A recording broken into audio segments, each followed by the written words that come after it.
It feels like a low-grade fever in your soul. Sometimes it's a roaring fire, a panic attack that tightens your chest, shortens your breath, and convinces you that doom is imminent. But most days, it's just a background hum of dread.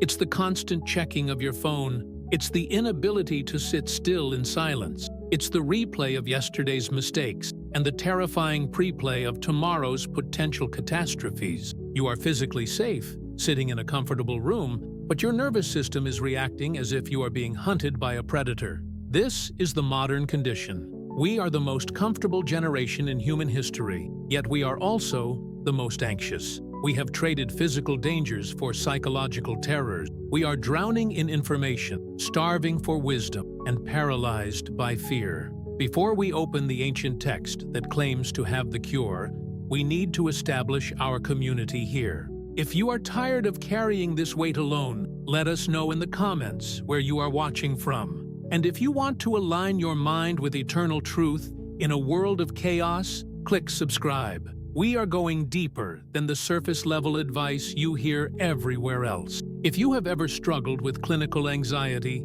or even just chronic worry, the words we are about to read can feel dismissive, even insulting. They come from the book of Philippians, chapter 4, verse 6. The command is blunt: be anxious for nothing. When you are in the grip of anxiety, reading this feels like someone telling a drowning man to just stop drowning. It feels impossible. It feels cruel. Be anxious for nothing? Really?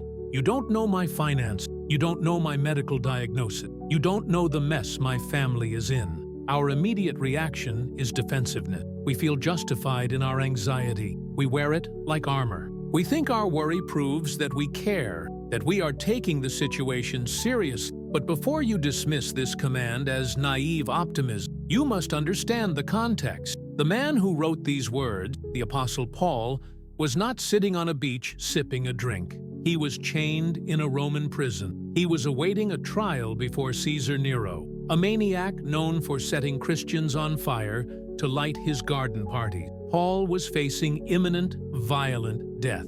He had no control over his future. He had no savings account, no legal team, no guarantee he would live to see the sunset.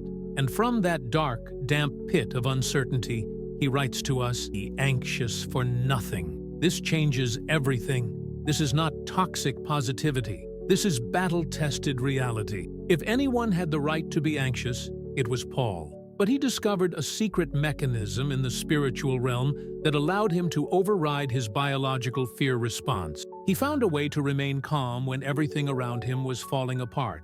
To understand this cure, we first have to accurately diagnose the disease. What is anxiety? Spiritually speaking, anxiety is the friction created when a finite human being tries to do the job of an infinite God. Anxiety is the arrogant assumption that you are smart enough to predict the future and strong enough to control it. It is a control issue. You desperately want to guarantee an outcome, that your kids will be safe, that you will have enough money, that you won't get sick.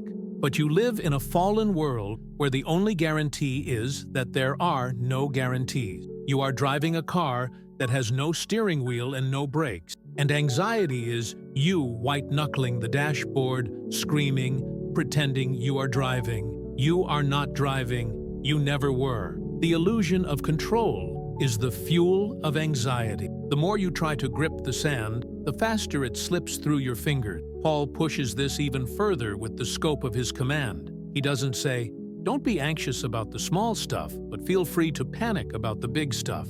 He says, "Be anxious for nothing." In the original Greek, that word signifies not one single thing. No loophole, no exceptions clause for cancer, divorce, or bankruptcy. This is terrifying because it strips away our favorite coping mechanism. If I can't worry about it, what am I supposed to do with it? Worry feels productive. It feels like mental work.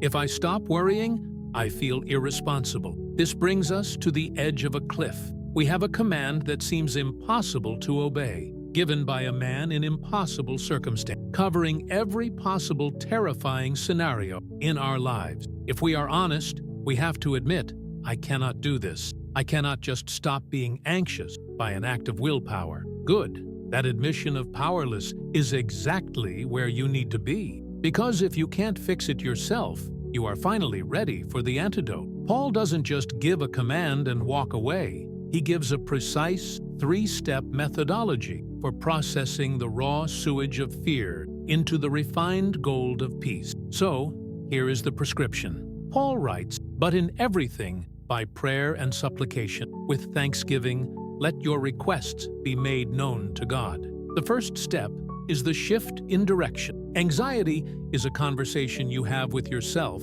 about things you cannot handle. Prayer is a conversation you have with God about things He can handle. It sounds simple, but it requires a conscious pivot. When the thought, "What if I get fired?" hits you, you have two choices. You can chew on it, digest it, and let it poison you. Or you can treat that thought like a notification on your phone, a notification to call headquarters. You immediately turn the worry into a request. "Lord, I am afraid of losing my job.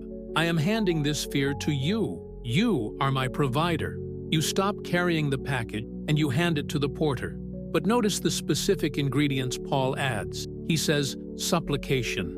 This isn't just a casual "God bless me." This implies an emotional, desperate, honest cry. It means you get real with God. You don't have to pretend to be a spiritual giant. If you are terrified, tell Him you are terrified. If you are angry, tell Him. He can handle your raw emotion. But then comes the secret ingredient, the one we almost always leave out, and the reason why our prayers often don't work.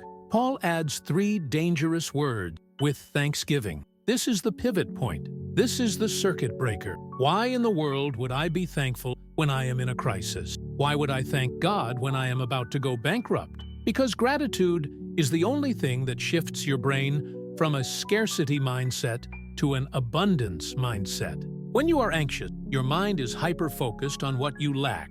Lack of safety, lack of money, lack of certainty. When you introduce thanksgiving, you force your mind to acknowledge what you have. You might pray, "God, I am terrified about this diagnosis, supplication, but I thank you that you have sustained me every day of my life until now. I thank you for the breath in my lung. I thank you that death has no sting because of Jesus." Thanksgiving. Do you see what happens? The problem doesn't disappear, but the context of the problem changes. You remember that the God who helped you in the past is the same God present in the future.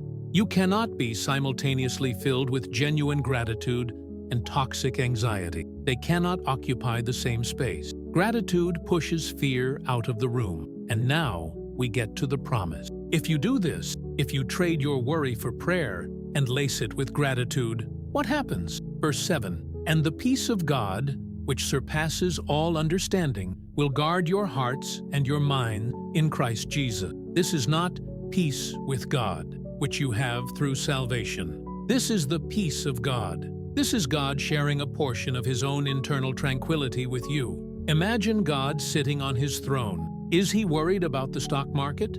Is He pacing back and forth, wondering who will win the next election? Is He biting His nails about your future? No, He is perfectly, eternally calm. He offers to download a file of that supernatural calm into your frantic hard drive. Paul describes this peace as something that surpasses all understanding. That means it doesn't make logical sense. Human peace is reasonable. I have a lot of money in the bank. The sun is shining, and my health is good. Therefore, I am peaceful. That is fragile peace. It depends on circumstances. God's peace is illogical. It is the calm you feel in the waiting room of the hospital. It is the stability you feel when the bank account is empty. The world looks at you and asks, "Why aren't you freaking out?" And you can't explain it. It defies the math of the situation. It is supernatural. Finally, look at the verb Paul uses. Will guard your hearts. Paul is in a Roman prison. He is likely chained to a Roman soldier. He sees the armor, the shield, the sword.